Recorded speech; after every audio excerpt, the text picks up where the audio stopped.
வா கோவாலு, இந்த மாதிரி நீ வந்து போயிட்டு இருக்கிறதுக்கு ஒரு நல்ல ஆலோசனை சொல்கிறேன். நீ இங்கேயே இரு, மத்தியானம் சாப்பிடு, எல்லா சந்தேகத்தையும் தீர்த்துக்க, சாயங்காலமாக போ. வந்து எதுக்கு போய்கிட்டு இருக்க நீனு? அண்ணே அதெல்லாம் வேணாம் அண்ணே. இப்போ நீங்களே சல்லுன்னு பேசுகிறீங்க, ஏடா கூடமாக பேசுகிறீங்க. நான் இங்கேயே இருந்து சாப்பிட்றேன்னு வச்சுக்கோங்க, அப்புறம் உங்கள் ஒய்ஃப் இருக்காங்களே, அவங்க என்னை பார்த்து என்ன தெரியுமா கேட்பாங்க? வேலை வெட்டியே கிடையாது, இங்கேயே வந்து உட்காந்துருக்குன்னு அசிங்கமாக கேட்பாங்கன்னு. ஏப்பா அப்படி கேட்டால் தப்பு ஒன்றும் இல்லையப்பா, கரெக்டாக தான் கேட்குறாங்க. இப்போ உனக்கு என்ன வேலை இருக்குது? ஒரு வேலை இல்லை, வந்துட்டு போகிற. என்ன மாதிரி நீ பிஸியான ஆளா? அண்ணா வேணாண்ணே, அப்புறம் நான் சிரிச்சிட போகிறேண்ணே. எனக்கு இந்த ஒரு படத்தில் நினைக்கிறேன், இந்த வருத்தப்படாத வாலிபர் சங்கம், அதாண்ணே. அந்த படத்தில் இந்த போலீஸ் ஸ்டேஷனில் பேசிக்கிட்டே இருக்கும்போது சூரி சிவகார்த்திகேயனை பார்த்து, நான் சொன்னால் சிரிச்சிருவாங்கண்ணே, அப்படி நான் சொன்னால் சிரிச்சிருவாங்கப்பா அப்படின்னு சொல்லுவார். அந்த மாதிரி நீங்கள் பேசுகிறத, நீங்கள் பிஸின்னு பேசுகிறத யாராவது கேட்டால் கல்லுன்னு சிரிச்சிருவாங்க. என்னையா ஒரே சினிமா படமாக சொல்கிறேன்? ஆனால் அந்த படத்தில்ண்ணே காமெடி சூப்பராக இருக்குண்ணே. நான் சொல்கிறேன், இந்த சீனை கொஞ்சம் கேளுங்களேன். 2 பேரும் குச்சி ஐஸ் சாப்பிட்டுக்கிட்டே நடந்து வருவாங்கண்ணே. அப்படி வரும்போது எங்கே பாரு, நமக்கே தெரியாமல் சொல்லாமல் பேனர் வச்சுருக்காங்கப்பா. மாப்பிள்ளை துப்பாக்கின்னா தோட்டா இருக்கணும், ஃப்ளக்ஸுனால் நம்ம ஃபோட்டோ இருக்கணும், வேறு எவன் ஃபோட்டோவும் இருக்கக்கூடாது. மாப்பிள்ளை இந்த புள்ளைய நம்ம எங்கேயோ பார்த்த மாதிரி இருக்கே. ஆமாண்டா, ஏதோ பார்த்த முகரக்கட்டையாக தான் தெரியுது. ஆமாம், நம்ம சிவனாண்டி மக லதா பாண்டி. நேற்று இந்நேரம் பள்ளிக்கூடம் போயிட்டு திரிஞ்ச பிள்ளைக்கு கல்யாணமா பண்ணி வைக்கிறாங்க. ரைட்டு மாப்பிள்ளை, நம்ம சங்கம் வேலை செய்ய ஆரம்பிச்சிருச்சு அப்படின்னு சூரி சொல்லுவார். ஆமாப்பா ஆமாம். சரி, இவனுங்க பண்ணுறதே இப்படித்தான்ப்பா இருக்குது. பள்ளிக்கூடம் போகிற பிள்ளைக்கு கல்யாணம் பண்ணி வைக்கிறானுங்க, பால்வாடி போகிற பிள்ளைக்கு கல்யாணம் பண்ணி வைக்கிறானுங்க. இப்படியே விட்டா நம்ம சிறுகார் பட்டியை அழுக்கார் பட்டியாக மாற்றிடுவாங்கப்பா. மாப்பிள்ளை பாயிண்ட்டு இல்லை, நான் ஒரு விஷயம் பாரு, எனக்கு அந்த பொம்பளை பிள்ளைய கூட ஒரு பிரச்சனையாக எனக்கு தெரியல. ஆனால் இந்த 4 பேர் மூஞ்ச பார்த்தா தான் ஒரே இரிட்டேட் ஆகுது அப்படின்னுவார் சூரி. விடக்கூடாது மாப்பிள்ளை, விடக்கூடாது. போடு நம்ம சட்ட ஆலோசகருக்கு. டேய், ஃபோன் போடுறது இந்த சட்ட ஆலோசகர் தான். சூப்பர் மாப்பிள்ளை, நீ எப்படா லாயரான? போன வாரம் தான் அப்ளிகேஷன் போட்டேன் அப்படி சொல்லிவிட்டு நேராக 2 பேரும் போலீஸ் ஸ்டேஷனுக்குள்ளே போவாங்க. கணம் அம்மா ஆய்வாளர் அவர்களே. சார், இது கோர்ட்டு இல்லை, போலீஸ் ஸ்டேஷன். வந்த விஷயத்தை நேராக சொல்லுங்கள். என்னது சாரா? சூரி என்னது சாரா? இதோ வந்துட்டோம் மாப்பிள்ளை அப்படின்னு ஓடி போய் சோடா வாங்கிட்டு வர போவார்.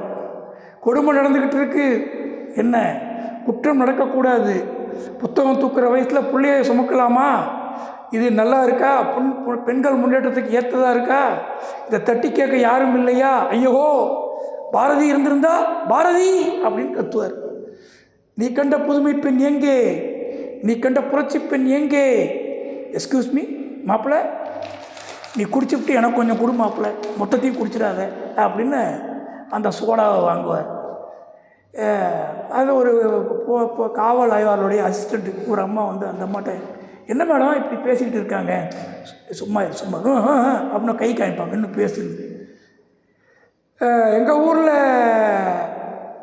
நாங்கள் இந்த ஊரில் அதே மாதிரி ஒரு 16 வயசு பொண்ணை கூப்பிட்டு வந்தால் சும்மா இருப்பீங்களா? முட்டிக்கு முட்டி தட்டி என்ன ஒரு வழி பண்ணுற மாட்டிங்களா? பேப்பரில் போட்டு அசிங்கப்படுத்த மாட்டிங்களா?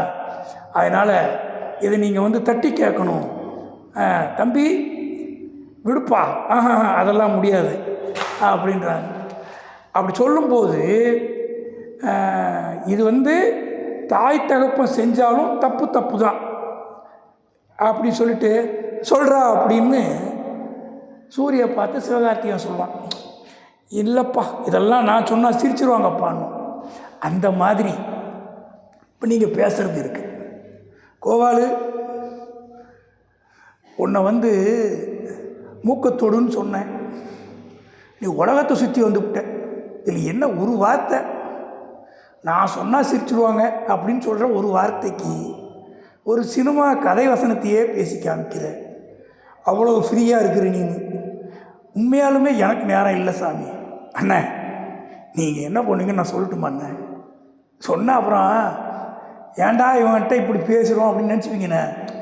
சொல்லுப்பா, என்ன நமக்குள்ளே என்ன ஒளிவு மறைவு, தைரியமாக சொல்லு. என்ன யூடியூப் பார்ப்பீங்க, இன்ஸ்டாகிராம் பார்ப்பீங்க, ட்விட்டர் பார்ப்பீங்க, வேறு என்னென்னா உங்களுக்கு என்னென்னா நீங்கள் சம்பாதிக்கிறீங்க அதை சொல்லுங்கண்ணே. உங்கள் அம்மா உங்கள் ஒய்ஃபு காரி காரி துப்புதுண்ணே சம்பாதிக்கலன்னு.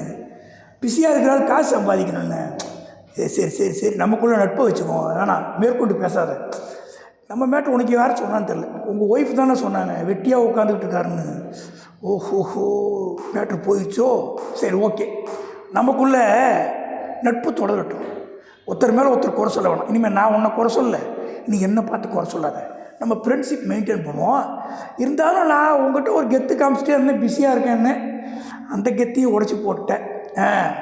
சரி சரி கோபாலு, எதுக்கு வர சொன்னேன்னா நல்லா புரிஞ்சுக்க. திருக்குறளாக இருக்கட்டும், பைபிளாக இருக்கட்டும், திருக்குறானாக இருக்கட்டும், பகவத்கீதையாக இருக்கட்டும், நாலடியாராக இருக்கட்டும், எல்லாமே மனிதனை பக்குவப்படுத்துறதுக்கு தான்.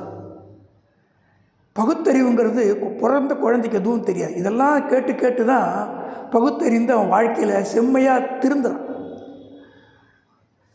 ஒரு மாடு, ஒரு பூனை, அதோட கேரக்டர்லேருந்து அது மாறாது. ஆனால் மனுஷன் தன்னை வளர்த்துக்கிட்டு பக்குவம் அடைகிறான். அவன் சிறு வயதில் இருந்த லெவல்லேருந்து 70 வயசு ஆகும்போது சிறப்பாக மாறிடுறான். அண்ணன் 70 வயசில் லூசு பயலாக இருக்கணும் நான் காமிக்கிட்டுமாண்ணே. எல்லாத்துலேயும் குறை இருக்கும் கோபாலு. நெல்லுன்னு இருந்தால் அதில் என்ன இருக்கும், அந்த வேஸ்ட்டும் கலந்தான் இருக்கும். வாழ்க்கைன்னா எல்லாமே ஒரே மாதிரி இருந்துட்டால் உலகமே இயங்காது. எல்லாத்துலேயும் ஒரு ப்ளஸ் மைனஸ் இப்படி தான் இருக்கும். மெஜாரிட்டி மனிதர்கள் இந்த நல்ல விஷயங்களை படித்து வாழ்க்கையில் பக்குவம் அடைகிறாங்க. அதனால தான் திருக்குறள் இந்த காலத்துலேயும் திருக்குறள் வகுப்பு நடத்துகிறாங்க, திருக்குறள் ஒப்பித்தல் போட்டி நடத்துகிறாங்க. மக்களுக்கு நிறைய இடங்களில் பக்தி இலக்கியங்களுக்கு சொற்பொழிவு நடத்துகிறாங்க. இது எல்லாமே எதுக்குன்னா மக்களுக்கு திரும்ப திரும்ப திரும்ப திரும்ப சொல்லி கொடுத்து அவர்கள் மனதை பக்குவப்படுத்துகிறாங்க. அண்ணே ஒன்று சொல்லட்டுமா அண்ணே? சொல்லு, என்னத்துக்கு அண்ணன் அண்ணன்ற சொல்லு, என்ன சொல்லு. எல்லாம் கற்றுக்கிட்டு 70 வயசில் நீங்கள் சொல்கிற மாதிரி நல்லா பக்குவமாகறோம் பொழுக்குன்னு செத்து போயிடுறான்னு. அடாடாடாடா, இந்த உலகத்தில் வந்தால் எல்லாம் போய் தான்ப்பா ஆகணும். அட்லீஸ்ட்டு அவன் மேன்மை அடையிறான் இல்லையா? சரிண்ணே, 70 வயசில் கோவப்படாதால்ண்ணே, கோவப்படாமல் இருக்கிறாள் நீங்கள் காமிக்க முடியுமாண்ணே? எப்பா விவாதம் பண்ணலாம் என்ன, ஆனால் இந்த விதண்டாவாதத்துக்கு பதில் கிடையாது. பக்குவம் அடைகிறதுன்னு என்னென்னா அவன் சிறு வயதில் இருந்ததுக்கு இப்போ இம்ப்ரூவ் ஆகியிருக்கான், அதுதான் பக்குவம். நேத்தி 25 மார்க் வாங்கின பையன் இன்றைக்கி 30 மார்க் வாங்கினா அது உயர்வு தான். 100 வாங்கிவிட்டான்னு கேட்டால் ஒரே நாளில் 100 வராது.